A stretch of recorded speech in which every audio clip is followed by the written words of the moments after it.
Ano to? Pitaka? Bebang, halika rito. Ano yun, Iska? Sa'yo ba itong nahulog na pitaka? Patingin. Eto ho. Hindi akin yan. Wala akong ganyan na pitaka. Eh kanino? Nakita ko lang to sa gilid ng kalsada. Ewan ko, baka merong nakahulog. Naku, kawawa naman yung may-ari. Nahulog tong pitaka niya. May napulot na pitaka si Bebang tsaka si Iska. May laman ba yan sa loob, Iska?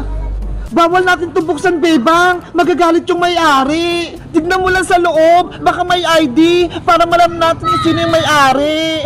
Sigurado ka ha? Baka pagalitan tayo. Oo, sisilipin lang naman natin eh. Okay, bubuksan ko na. Beba, tignan mo ho, may laman yung pitaka.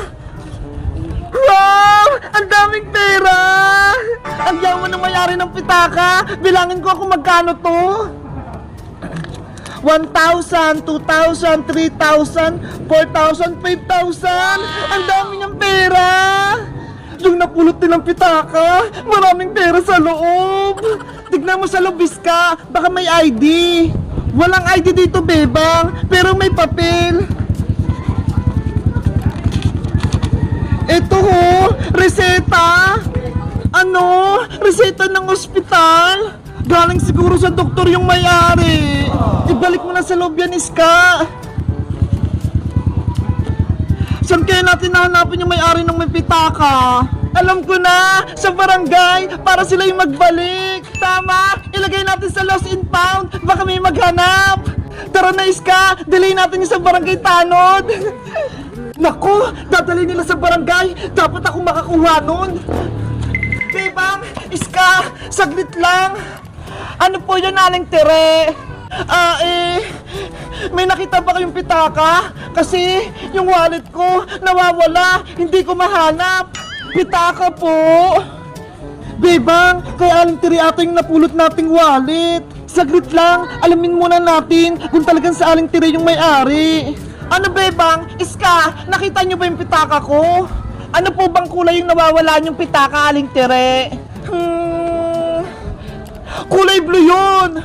Tama sa Aling Tere, Bebang, kulay blue. Isa pa pong tanong, Aling Tere, magkano po laman ng pitaka nyo?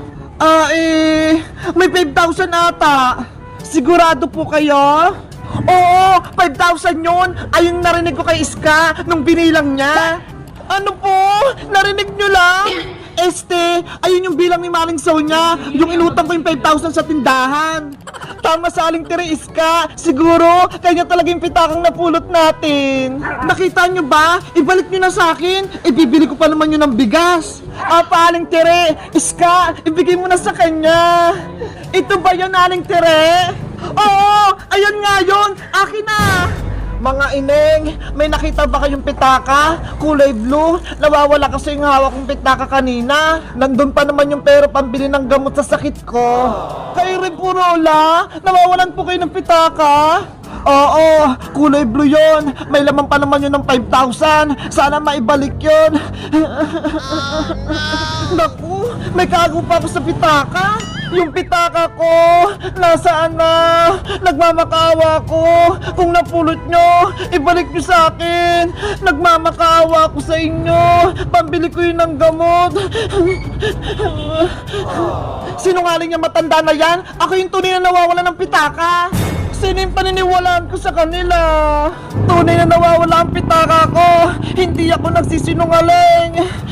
Bebang, paano na yan? Dalawa yung nakahulog ng pitaka. Kanino natin to ibibigay? Hindi ko rin alam, Iska, kung sino talaga may-ari ng pitaka. Si Lolang matanda ba? O si Aling Tere? Guys, sa tingin nyo, sino talaga yung nagmamayari ng pitaka? Mag-comment lang kayo kung gusto nyo ng part 2. Bye-bye!